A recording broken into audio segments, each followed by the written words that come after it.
Parshas Vayigash, a very, very dramatic parsha. It's an emotion-laden parsha. The brothers, the brothers who fight, their father is bereft. They come down to Mitzrayim. They get in trouble in Egypt. They bring down their youngest brother, who their father was so reluctant to send, and he gets into trouble. And now the end is near. It just things look so bleak. And it's a very painful and dramatic unfolding of the events that happen. But if you look carefully at all the events, what you'll notice is what's most striking is how many times Yosef cries. And that if you look carefully in the Torah from the past parsha and this parsha, you see that Yosef cries when he recognizes that it's his brothers.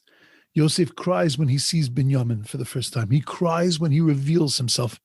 He cries when he sees Binyamin after the revelation. He falls on his neck, which is very important to the 10th to Asar B'Teves, by the way, but I'm not going to get into it right now. But he falls on Yosef's neck and he cries, on Binyamin's neck.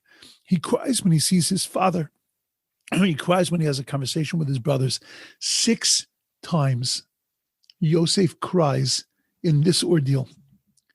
Now, the truth is, you could say that Yosef came by it honestly because he was the son of Rachel. And Rachel mivaka al baneh. Rachel is a crier. She cries now for eternity over her children. And God turns to her and says to her, the Navi tells us that God turns to Rachel and says, Mini kolich mibechi, stop crying. V'shavu banim ligvulam, you don't have to worry, they're coming home one day. They're going to be back here. But it's got to be more than that. Because it's not just that Yosef inherited this power of crying from his mother. We have to understand what value crying plays in Judaism and why Yosef cried so much. You know, it's easy to say that crying is so critical to us because we have a lot to cry about. But that's not it. The Ramah, in his Sefer Toras Ha'olah, in the introduction to the Sefer Toras Ha'olah, the Ramah talks about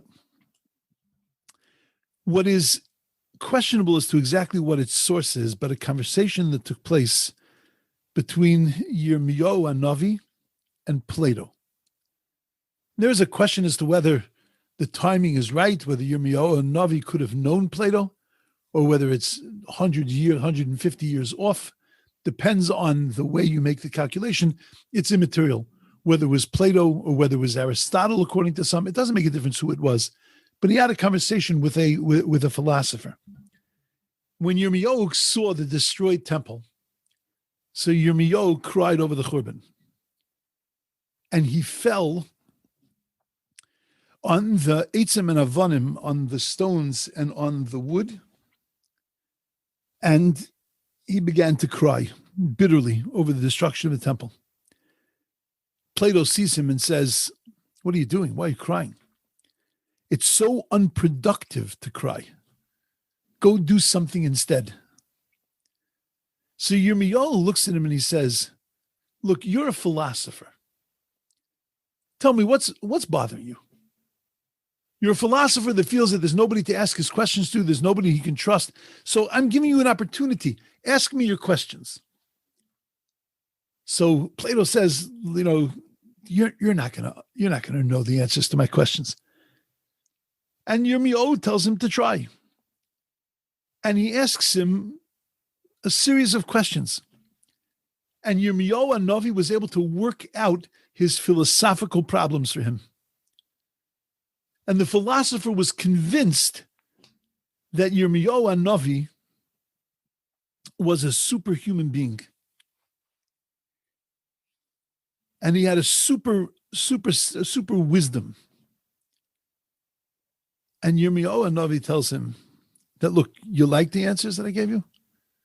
They made sense to you, the way I worked that out? He points to the stones and he points to the bricks and he says to him, that's where my wisdom comes from. From that Beis HaMikdash, from that destroyed temple, that's where my wisdom and my knowledge comes from. Yirmiyahu's crying over the past was something that the philosopher was never going to understand. But what is that midah? What is that characteristic of being able to cry over the past? Why is that considered of value in Judaism? So let's talk a little bit about Yosef. Because we know that Yosef is called Yosef HaTzadik. One of the rare people in Judaism that are called tzaddik. Now, I know we use the term tzaddik whenever we want a child to pick up their toys. We say, via tzaddik, pick up your toys. But that is an absolute abuse and misabuse of the word. But it's cool. You know, it works in parenting. It's good. Kid doesn't know any better. Thinks parent loves them. It's good. It gives a good message. Fine. But it's not what a tzaddik means. Yosef is called Yosef HaTzadik. There are three or so that in our history have been given the description of tzaddik. We also know that Yosef's midah, in the midos, in the characteristics of God, Yosef corresponds to the midah of Yesod. Yesod, foundation, is really ultimately the connecting of Shemayim and Oretz, the connecting of heaven and earth. A tzaddik is somebody who always feels the presence of God in every single thing that they do. And that's why Yosef is called Yosef HaTzadik, because in everything, when Paro says to him, Yosef, you're amazing that you have this ability, he says, no, it's not my ability. It's a God-given. And he was unabashed about sharing it with the world that this is where his knowledge came from. Because he felt so much the presence of God in every single thing. But look at where Yosef became a tzaddik. He became a tzaddik in the lowest place in the world. He became a tzaddik in a place called Egypt, which was a place of tumah, a place of impurity. He became a tzaddik in a prison cell, which was in a world of tumah, was the most impure place inside of that world of impurity. And Yosef, in a jail cell in Mitzrayim, was able to feel the presence of God even there. And there in Mitzrayim, in the lowest of places, he was able to see Demus Diukana, he was able to see the picture of his father, which lives and exists on the Kisei HaKavod, on God's throne. He was able to feel the presence of God in such a powerful and profound kind of way. How was Yosef able to do that? To be able to see God in such a place? You know, when you're far away from another person, how do you remain connected to them? When there is a sense of love, and when there is an emotion, a feeling, which is indicative of a deep connection, so then that emotion can serve as an incredible connector to another person. You know, we just, and I say this just because I want to bring an example, but this morning we just had another grandchild, Baruch Hashem, and our son in Houston, Texas, Baruch Hashem, had a child. He's one of our younger sons, got married about a year ago, and it was amazing. We felt like we were there, mamish, with him, because the connection is strong. And it's not that I haven't felt this with all of my children, but the connection is strong, the love is deep, and when there is that emotion, there is a bond that connects you to a person that nothing can destroy that bond. Distance can't destroy that bond. Darkness can't destroy that bond. but there has to be that emotional connection. An intellectual connection is not going to do it. You understand the value of that person. You know that that person is important in your life. Shkayach. But there has to be an emotional connection. And when there is an emotional connection, then the connection can withstand all stresses. That's what God tried to teach Eov. That when he told Eov, he told Job, after Job had investigated everything and intellectualized everything, gone through everything, even Job himself admitted that up until then, he had this intellectual relationship with God. And that's why he was questioning. That's why some things didn't make sense. But then he had an emotional connection. He was able to recognize and to feel a sense of connection to God, to feel a love of God, to feel an importance of value in his connection to God. And then was able to withstand anything. Because that emotion is critical. Yosef's in jail in Mitzrayim. He knows that in order to be able to connect to God, he needs to have an emotional connection with him, not merely just an intellectual connection. And that's how Yosef became a tzaddik. Because to become a tzaddik, you need to cry.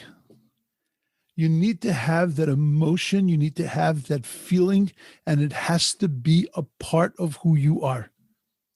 You can become a wonderful person as an intellectual.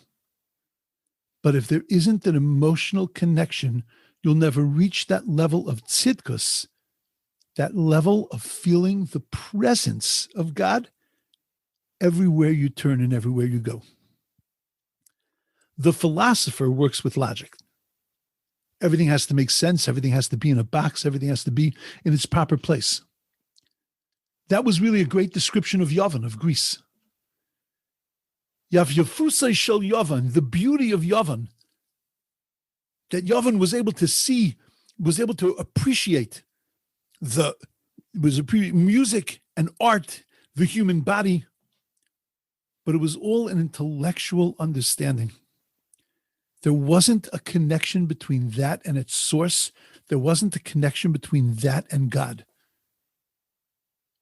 When God gave a bracha to Yefes, to the son of Noach, it gave a bracha of beauty. Yaft elikim liyefes. God gave beauty to Yefes. But v'yishkain ba'alei shem.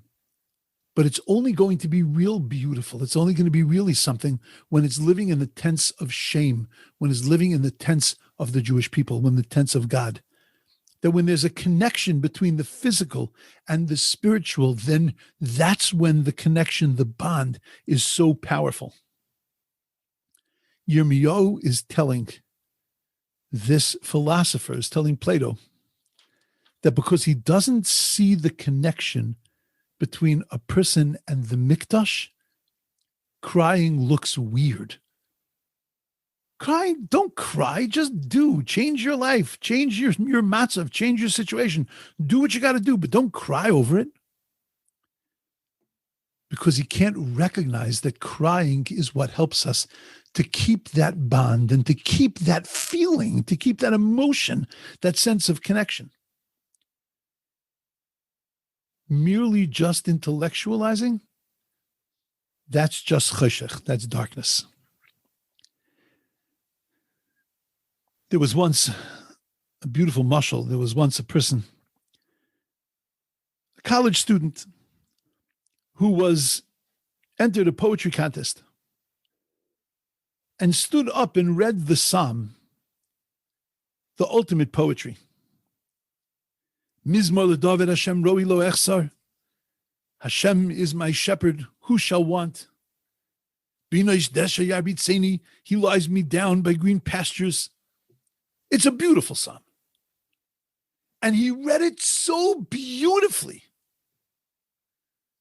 An Alter Yid was sitting in the audience. He said, can I try that? And he comes up to the stage and he reads the Mizmor Mizmor LeDavid Hashem Ro'ei Le'echsar. And by the time he finishes that short 5 or 6 psukim, everybody, including himself, is in tears. And when he finishes, they give him a standing ovation. And the college student goes over to him and he says, I'm an expert reader of poetry. I'm lauded. People think that I'm amazing. How did you pull that off? What do you have that I don't have? So he said, you read it beautifully as a piece of poetry, but it's different when you know the shepherd. The Yid tells him, I wasn't reading poetry. I was talking about my friend, the shepherd, about my shepherd. When there is an emotional connection, there is a bond, a connection that's unbreakable. When we feel the presence of Hashem in an emotional way, that will never wane. When we don't feel that presence of Hashem, it's because we don't have that sense of emotion. And that's why we talk in this parsha about Yosef crying. And why not only is it nothing to be embarrassed about, it's lauded and applauded because it's davka the tears and it's davka the emotions that keep us connected. It's an important lesson from the parsha, from Yosef, that it's being a tzaddik is not an intellectual thing. Being a tzaddik is purely emotional, but it reminds us that of the things that we have to put into the mitzvahs that we do, a yontif is coming. You have to spend time on the halachas of the yontif. You have to know about how to do the yontif, but you can't only spend time on that. There has to be some time spent on the emotions of it. Very often when we talk about davening, and we want to learn more about davening. So a lot of times what we want to learn more about is we want to learn more about the halachos of davening. We want to learn more about the translation of the words of davening. We want to learn more about the concept, but not necessarily of taking that and now figuring out a way to put that back into the emotions of davening. It's not just about technique. It's not just about doing things. It's about feeling things. And sometimes we have to remind ourselves. That's why you'll see on the top of some prayers, many mitzvos, hineni muchan umezuman lekaye mitzvahs, whatever. I am prepared and ready to fulfill the mitzvah. I remember at the Seder was the only time I have a recollection of it, but I remember that before we ate matzah and before we drank the dalet kosas, the whole family would sing, hineni muchan umezuman. And it's, as a kid, I didn't really realize what that is, but what that is focusing you. Not just to do the legalities of the mitzvah, but to feel something from the mitzvah. I think that's a critical lesson that we learn from Yosef HaTzadik. That tzidkus, righteousness, is not merely about doing, but it's really about feeling. It's really about the emotions. My thoughts on this week's parsha.